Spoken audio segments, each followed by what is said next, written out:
on Auschwitz.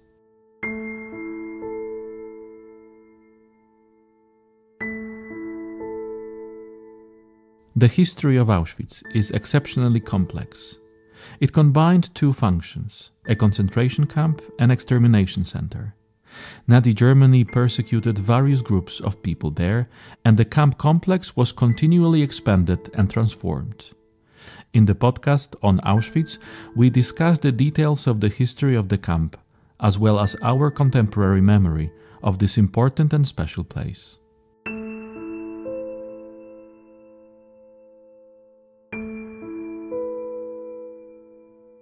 Paragraph 175 of the German Penal Code criminalized homosexual relations between men.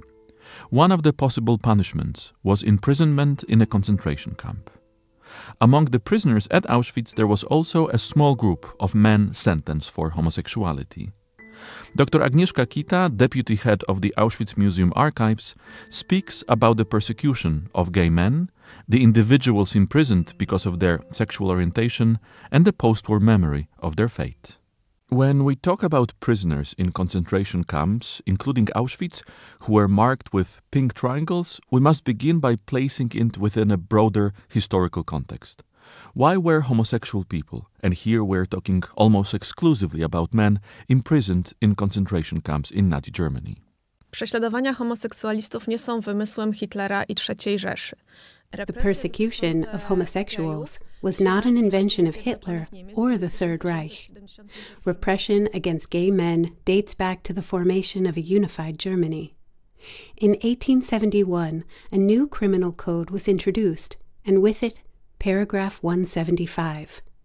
This law criminalized so-called unnatural indecency, which referred to sexual relations between two men, or between a man and an animal. So already at this point, male homosexuality was being equated with bestiality. The 1871 Criminal Code established the criminalization of homosexuality, representing a step backwards compared to other developments in Europe at the time. Some German states, influenced by the events of the late 18th and early 19th centuries, particularly the French Revolution and the Napoleonic Wars, had introduced far more lenient approaches to homosexuality. Some, like the Kingdom of Bavaria, had effectively decriminalized it, but after Germany was unified, all these more tolerant regional policies were replaced with the harsher federal law, paragraph 175. That law remained virtually unchanged until the mid-20th century. Even after World War II, it was still in force in both West and East Germany. It was only in 1967 that East Germany repealed it, and 2 years later, some limited reforms were introduced in the West. It wasn't until 1994 that paragraph 175 was finally abolished throughout all of Germany. That moment marked the beginning of a legal path toward equality for homosexual people, or, as we might say today, non-heteronormative individuals. It's important to note something right away, as it helps us understand the unique situation of homosexual prisoners in concentration camps. Paragraph 175 applied only to men. It did not apply to women in either Germany or the Reich. The only partial exception was in Austria, where some laws did target women.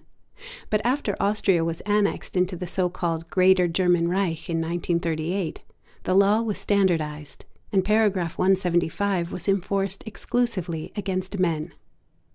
Now, there are occasional references in official Nazi documents to women being lesbians, but this was never cited as the primary reason for arrest.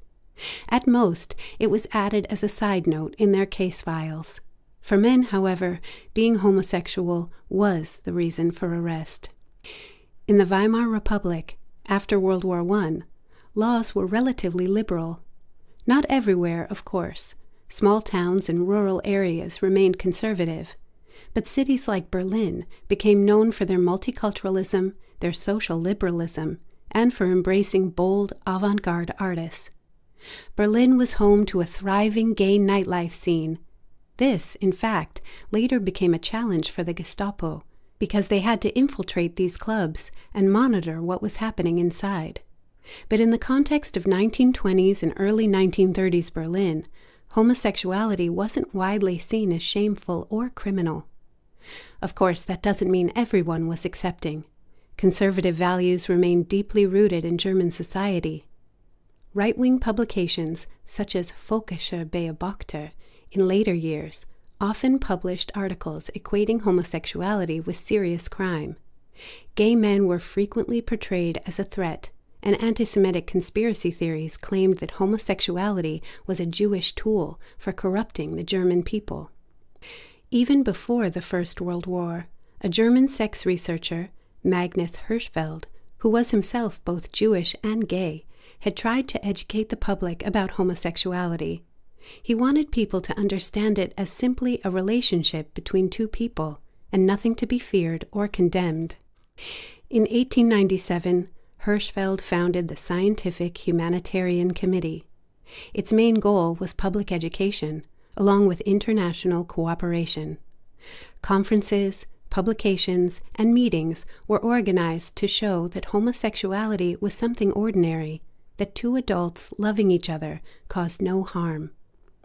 After the First World War, he continued this work, and in 1919 opened the Institute for Sexual Research in Berlin. The institute explored issues of sexuality and human intimacy, with homosexuality being one of its primary areas of focus. And it was received surprisingly well, at least within the liberal culture of the Weimar Republic. The institute gave hope that one day homosexuality would no longer be demonized, and that paragraph 175 might be repealed altogether. Despite the outward liberalism of the time, however, the law remained in effect. In 1912, Hirschfeld and his colleagues successfully blocked a proposed expansion of paragraph 175 that would have included women. In that sense, lesbian women remained legally safe. They weren't subject to arrest, interrogation, or imprisonment, unlike men who remained criminalized. That hope came to an end in 1933, when Adolf Hitler came to power and became chancellor. From the beginning, Nazi propaganda portrayed gay men as depraved, as criminals, as a threat to the German people. The issue of homosexuality in the Third Reich was, however, not so clear-cut. Despite the propaganda, many gay men were actually drawn to the Nazi Party. They admired its militarism and its ideal of hypermasculinity, as embodied in the organizations like the SA and the SS. Still, homosexual men were officially seen as degenerates. Anti-Semitic rhetoric often linked Jews and homosexuality to reinforce a sense of moral and cultural danger. In Nazi ideology, homosexuality was among the gravest threats to the so-called Volk, or the German nation. The reason was simple. A homosexual man could not father children.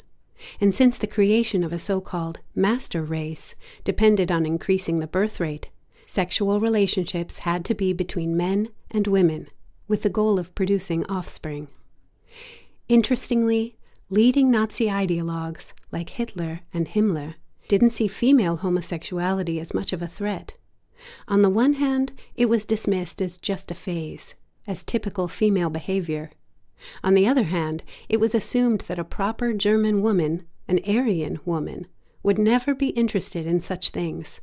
Moreover, lesbianism didn't prevent childbirth. The image of the homosexual man, however, effeminate, unfit for military service, incapable of making tough decisions, was deeply entrenched. This figure stood in stark contrast to the ideal Aryan male, tough, disciplined, ready to fight and die for the fatherland. As a result, the Nazi regime's propaganda against homosexuality wasn't just constant, it intensified. Homosexuality was linked with other so-called enemies of the nation, Jews, communists, and liberals. Wherever the regime could attach homosexuality to another threat, it did. Więc to, gdzie można było podczepić jeszcze homoseksualizm, był on podczepiany. What's important to understand when we talk about the time of the Third Reich is that this wasn't just about propaganda. This ideology also meant the real persecution of homosexual men. On the other hand, we have the Night of the Long Knives and the attack on homosexual individuals within the Nazi Party itself. But beyond that, gay men were being arrested and imprisoned in concentration camps throughout the Third Reich. Tak, warto tu też zwrócić uwagę a propos Nocy Długich Noży, że homoseksualizm przeciwników politycznych stał się narzędziem... It's also worth pointing out that during the Night of the Long Knives, homosexuality was used as a tool in political power struggles. That purge, the elimination of the top leadership of the SA, led by Ernst Röhm, was justified by the claim that Röhm was gay and that he was corrupting his men, seducing and morally weakening young SA members, and so on. This became a convenient pretext and a useful justification for dismantling the SA leadership. Because in truth, it wasn't Röhm's homosexuality that was the problem. It was his political and military ambitions. Very quickly after his so-called Röhm Putsch, the first official guidelines for the arrest of homosexuals were introduced. These first directives were issued as early as July 1934. The first arrests and deportations to concentration camps took place by October of that same year. So we see that it didn't take long for the Nazi regime to move from simply talking about how bad homosexuality was to actually taking action. In 1935, paragraph 175 was expanded with two subsections, A and B. These created a gradation of homosexual acts. The authorities began to distinguish how those acts had occurred, whether it was a one-time incident or likely to be repeated, how intimate or emotional the relationships were. These aspects were described in detail, and based on them, subsections A and B were applied. The fight against homosexuality became a very significant issue in the Third Reich. It became, in fact, a priority. In 1936, the Reich Central Office for the Combating of Homosexuality and Abortion was established. Here we can see how two perceived threats to population growth were linked together. On the one hand, male homosexuality, for obvious reasons. On the other, abortion, because the termination of pregnancies by Aryan women was viewed as deeply undesirable and was punished accordingly. Of course, before this campaign could expand nationwide, the Nazis had to first purge homosexuality from their own ranks, from within the Nazi Party and its affiliated organizations. There was, in fact, a special unit dedicated to that internal task. But from 1936 onward, the persecution became a statewide effort. I'd also like to mention one particular case where presumed homosexuality was used for political manipulation, the case of Blomberg and Fritsch. These were two members of the General Staff, commanders of the German army, who were seen as obstacles to Hitler's plans for military reform and for pursuing his foreign policy goals, which ultimately centered on hastening the start of war. Werner von Fritsch was accused of being homosexual. Authorities even brought in a man who was known to provide sexual services to other men in various seedy locations, such as public restrooms at train stations. He claimed that yes, it was Werner von Fritsch with whom he had engaged in sexual acts. Of course, it later turned out that the evidence against Fritsch had been fabricated. The witness had been persuaded by the Gestapo to make his statement. It turned out that he had confused von Fritsch with another military man who had a similar name, but it was not Werner von Fritsch. In 1938, even though he was formally cleared and rehabilitated, Fritsch resigned from his position. As for Werner von Blomberg, his downfall came from a different scandal. He was accused in connection with the so-called immoral past of his new wife. It was alleged that she had previously worked as a prostitute, and it was deemed inappropriate that a general should marry a woman with such a background. He, too, was dismissed from his post. This cleared the path for Hitler to place his own loyal men in the highest positions of military command, allowing him to conduct the kind of war preparations and foreign policy he wanted. So here again we see how homosexuality, or even the mere accusation of it, was used to discredit someone, to cast them in an extremely negative light, And even when these accusations were eventually withdrawn, the damage had already been done. When it comes to arrests, it's worth noting that after 1938, the situation changed, not only in the Reich itself, but also in Europe more broadly. That's because paragraph 175, in its German legal interpretation, began to be enforced in Austria as well. In principle, paragraph 175 was binding only within the territory of the Reich. In occupied countries, it was not officially enforced. It is estimated that around 50,000 men, Germans, Austrians, or in general anyone who fell under the jurisdiction of paragraph 175, were convicted of homosexuality. Of these, approximately 5,000 to 15,000 were imprisoned in concentration camps. Sometimes the average estimate given is about 10,000. Let me explain why these numbers are difficult to pin down. German researchers estimate that 2/3 of these individuals perished. So, as we can see, the persecution of homosexuals began almost immediately after Hitler came to power, and paradoxically, it actually decreased somewhat once the war began. This was due to a number of factors. First of all, the so-called homosexual problem had already been dealt with in the regime's eyes. The mass arrests had occurred during peacetime, when they could be made a national priority. During wartime, such arrests did still happen, but they were less frequent. Interestingly, there was a period of temporary tolerance during the Berlin Olympic Games. The Third Reich was eager to present itself in the best possible light on the international stage.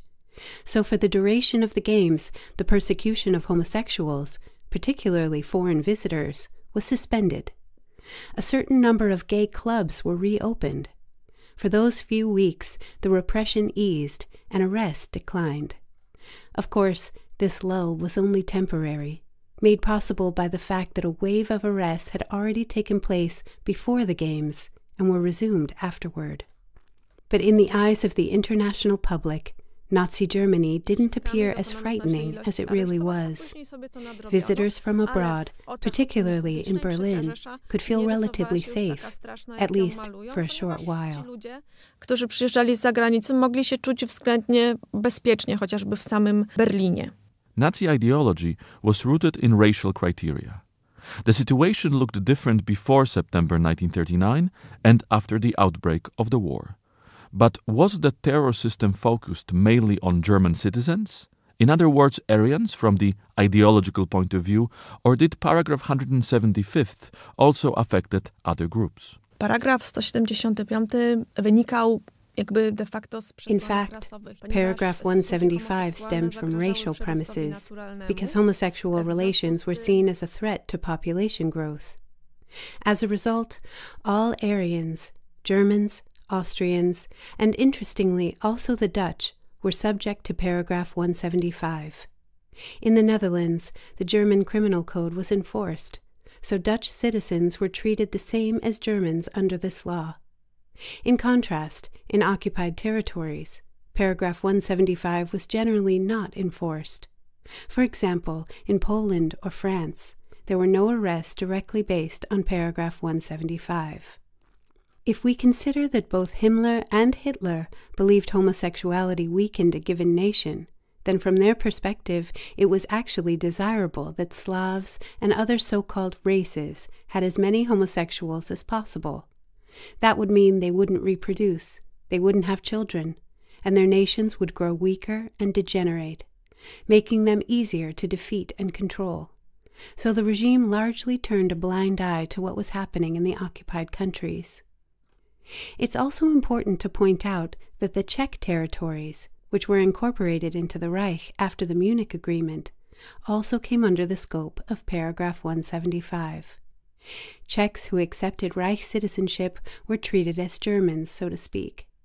If we come across records of a Czech arrest under paragraph 175, it was most likely because he had accepted the status of a Reich citizen. Here, another crime came into play, the so-called racial defilement, Rassenschande. If a Reich citizen engaged in sexual relations with someone from a conquered nation, say in Poland, and the act was homosexual, then he was punished not only under paragraph 175 for same-sex relations with a man, but also under the charge of Rassenschande, for defiling the race. He was seen as having associated with someone considered inferior. Racial defilement typically referred to relations between men and women, but in the context of paragraph 175, it's important to note that such cases occurred as well. So even though paragraph 175 didn't directly apply to people in the occupied countries, aside from those two exceptions, like the Sudetenland and the Netherlands, it could still affect their lives. If someone from an occupied country had a sexual relationship with a member of the Reich, a representative of the so-called master race, then both were held accountable. The Reich citizen was punished under both paragraph 175 and for racial defilement. This often ended in either execution or deportation to a concentration camp. So in such cases, the punishment indirectly fell on the person from the occupied nation. As a rule, however, paragraph 175 applied only to Aryans, only within Reich territory, except for the noted exceptions of the Netherlands and part of the Czech lands. Of course, it also applied to Aryans who were in occupied countries, but the local population, the conquered peoples, were not directly subject to it. Czy ludności podbitej już tak bezpośrednio nie. We've already discussed that the most intense persecution of homosexual, of gay men, occurred before the outbreak of the Second World War. And most of those imprisoned under paragraph 175 were sent to what we might call the old camps, those located inside the Old Reich. In Auschwitz, which later became the symbol of the entire concentration camp system, the number of men marked with the pink triangle was very small. So what do we know about this group of prisoners? Jeśli chodzi o Auschwitz, to tutaj występuje taki podwójny problem, bo oczywiście... When it comes to Auschwitz, we're faced with a double challenge. Yes, there is no doubt that homosexuals were imprisoned in Auschwitz. Even if they weren't marked with the pink triangle, statistically, they must have been there. Recent research shows that around 136 prisoners in Auschwitz were homosexual. Documents directly confirm 77 prisoners who were registered under paragraph 175. But this raises some complications. Among the German prisoners brought to Auschwitz from other camps, it sometimes happened that they had originally been arrested under paragraph 175, but in Auschwitz were categorized as political prisoners. This can even be seen in camp photographs, known as mugshots, where prisoners we know were homosexuals, based on the lists of new arrivals, appear with the designation for political prisoners. There were cases where prisoners changed their official category, like Karl Gorath, who was brought from Neuengamme in 1943. There he had been imprisoned as a homosexual, but in Auschwitz he was recorded as a political prisoner.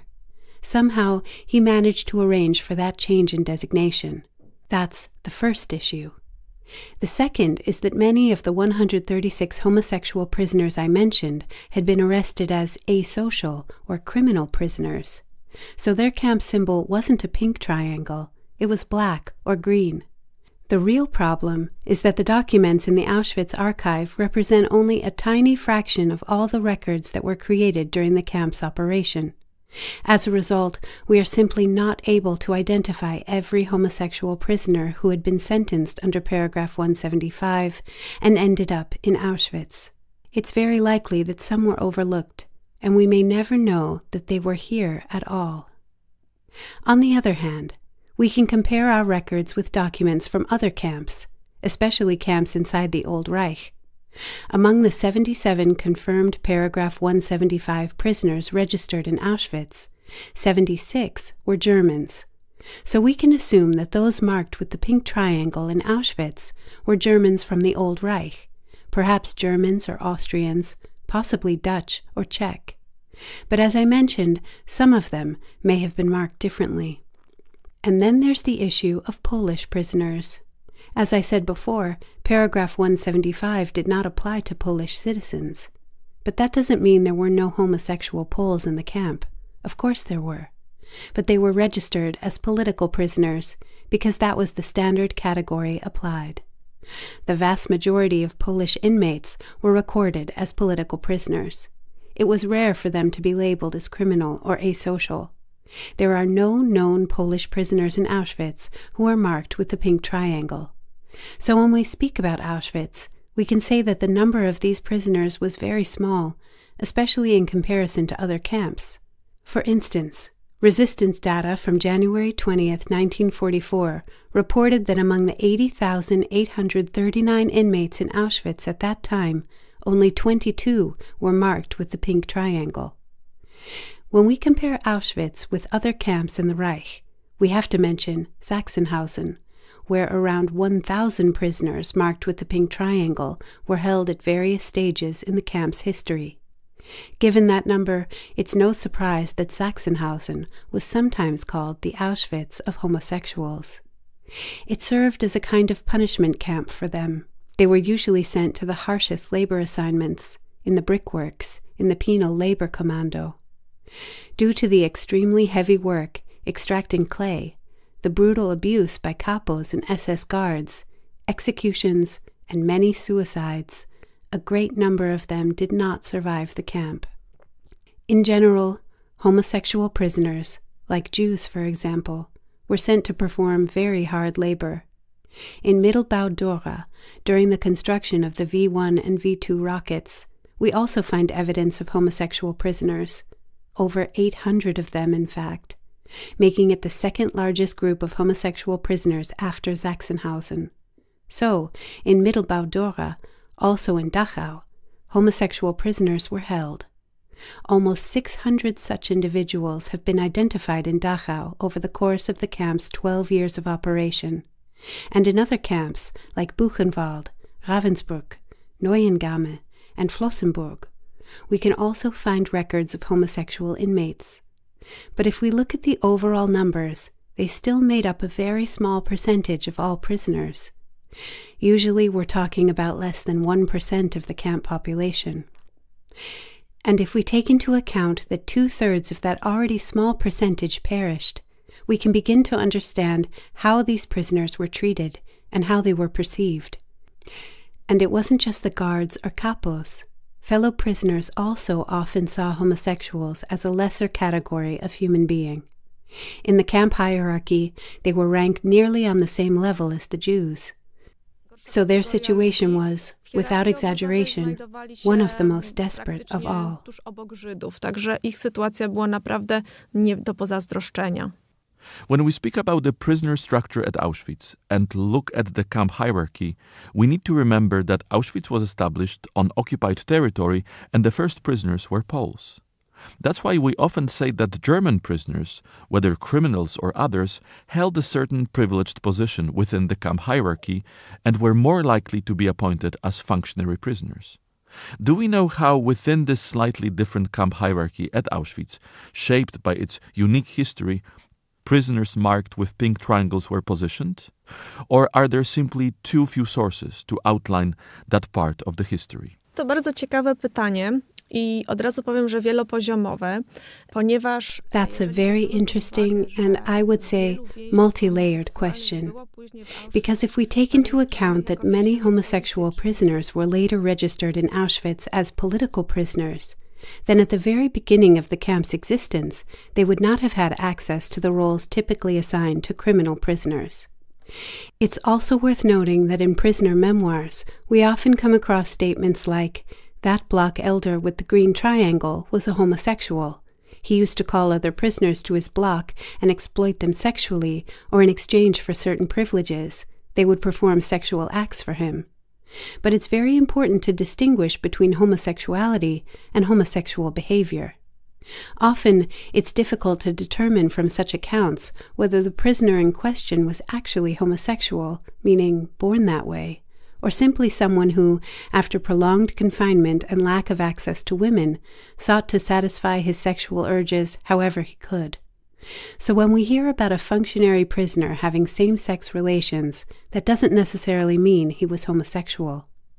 In the early years of all camps, including Auschwitz, especially considering the very small number of paragraph 175 prisoners, homosexuals did not have access to functionary roles at all. Later, that changed somewhat. For instance, in Flossenburg, we know of homosexual functionary prisoners who served as capos in various work units. But that was toward the end of the war, in 1944 or 1945. At Auschwitz, however, it seems that openly homosexual functionary prisoners, those marked with a pink triangle, did not exist. That's difficult to confirm, partly because of the lack of documentation, and also because of the enduring taboo surrounding these individuals. Karl Gorath, whom we've already mentioned, was registered in Auschwitz as a political prisoner. At one point during his time there, he did serve as a block elder, but not as a prisoner with a pink triangle, rather as one with a red triangle. This was also during a later stage in the camp's history, not the early years between 1940 and 1943, when most of the functionary roles were held by German criminal prisoners. As for homosexual prisoners in general, of course we can't rule out that some may have been functionaries. We just can't identify them by name. This is also because many, as I said, were registered either as criminal or asocial prisoners. So when we hear of a functionary prisoner who had homosexual relations with others, it doesn't automatically mean he was homosexual. But in the oral history passed down by survivors, such prisoners are often viewed that way. The same applies to women. Female prisoners sometimes mention block elders or capos who are said to be lesbians. But again, the same issue arises. We don't know whether they genuinely had those sexual preferences, or whether these behaviors stemmed purely from a need to satisfy sexual desire. That's why this is a very difficult question to answer definitively. As you can see, there are many factors at play, and it's not possible to provide one clear answer. Odpowiedź, której, tak jak mówię, jednoznacznie nie da się udzielić. Do survivor testimonies include stories about prisoners with pink triangles in Auschwitz? Or because this group was so small within the massive scale of the camp, where tens of thousands were registered, are they virtually invisible? Tak, to prawda. Pojawiają się czasem takie informacje, chociaż zwykle Yes, that's true. Occasionally, such information appears, though it usually concerns prisoners who had spent time in other camps, either before or after Auschwitz, located within the Reich. In those other camps, such prisoners were more visible. In Auschwitz, due to the reasons we discussed earlier, and especially due to their very small number, they were not frequently mentioned. What is often mentioned, though, are the homosexual behaviors of functionary prisoners. It's important to note that many prisoners held deep prejudices against homosexuals. The memoirs that do mention them are generally quite negative. These men were often stigmatized as perverse or deviant criminals. I think this comes primarily from the fact that inmates often remembered criminal or functionary prisoners who committed abuses. These included rape, sexual exploitation, and especially abuse of young prisoners, so-called P-Pels, who in exchange for protection or food performed various tasks for older, higher-ranking prisoners, including sexual acts. There is documented evidence of young, newly arrived prisoners actively seeking protection from older functionary inmates. In return for bread, for being placed in a better work unit, or for basic care, they would engage in sexual acts. If these prisoners were caught, they were punished, often with flogging, confinement in a standing cell, or sometimes even death. But it's difficult to determine whether they were truly homosexual or whether they were simply trying to survive the camp. And I believe we shouldn't judge such actions at all, because unless we were there ourselves, we cannot understand what that survival meant. As for the memoirs that mention homosexual prisoners, as I said, there are very few. They tend to be negative. And most importantly, there are very, very few written testimonies or statements from the homosexual prisoners themselves. These prisoners rarely contacted the museum after the war. One of the few who did was Karl Gorath, already mentioned earlier. He described how, during his time in Auschwitz, he befriended 2 Polish prisoners. He even fell in love with one of them. He said he experienced a beautiful love in Auschwitz. Later, he was deported to Mauthausen. He had arrived in Auschwitz from Neuengamme in 1943. After the war, he returned to Auschwitz. He learned that the 2 men he had developed close bonds with had both died in the camp. He chose to commemorate them by leaving a bouquet of flowers. In his memoir, he wrote that he was deeply moved because, and this may shock some people, he said that this was the happiest time in his life, the time he spent with his beloved in Auschwitz. And if we consider that he was a homosexual prisoner who in the camp hierarchy stood at the very bottom, only reclassified as a political prisoner through a clever move, then we see just how difficult their situation truly was. They were under threat not only from the camp authorities or other functionary prisoners, but also from the general inmate population. If it had become known that they were gay, no one would have protected them, because unfortunately, prejudice against homosexuals was widespread not just in the Third Reich, but across Europe. The fact that many countries did not criminalize homosexuality didn't mean that gay people were accepted as full members of society.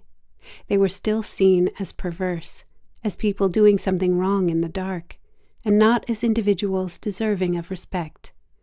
We have to keep in mind that prejudice against homosexuals in the 1930s and 40s was alive across the continent. It's worth adding, though this steps a bit into the post-war period, that after the liberation of the camps, the American, British, and French administrations insisted that homosexual prisoners continue to serve their sentences under paragraph 175.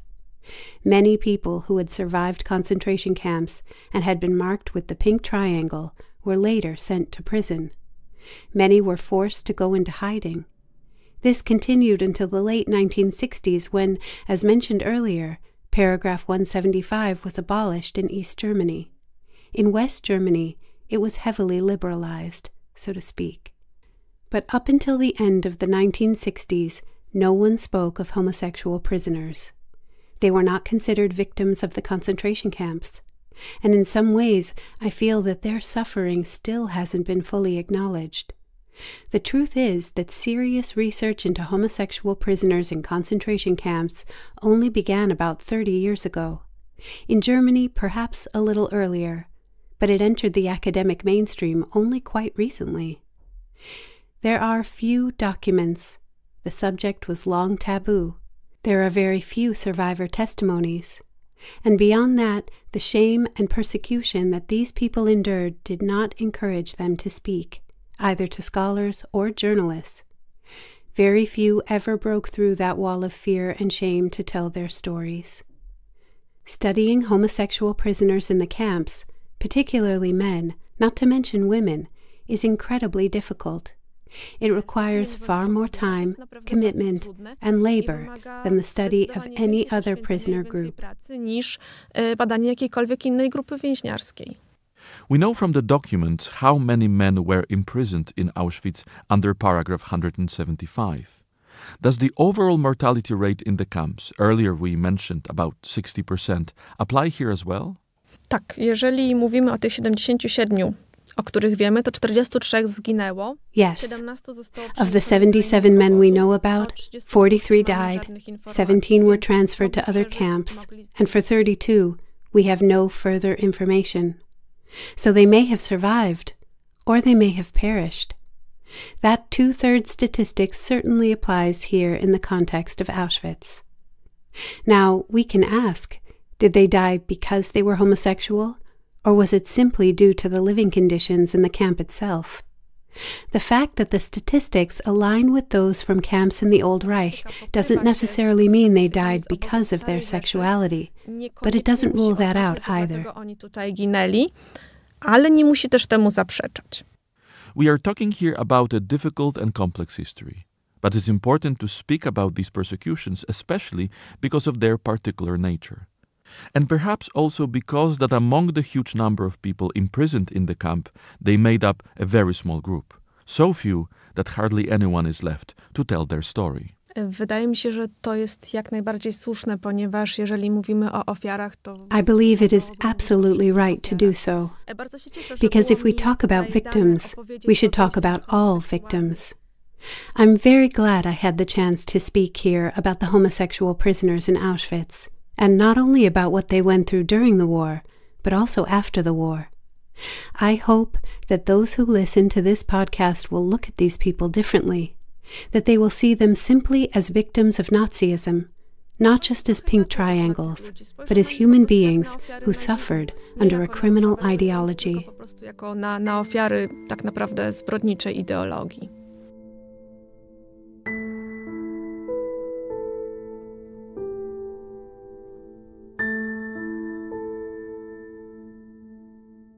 All episodes of the On Auschwitz podcast are available at auschwitz.org/podcasts. We kindly ask you to support our mission and share our podcast in social media.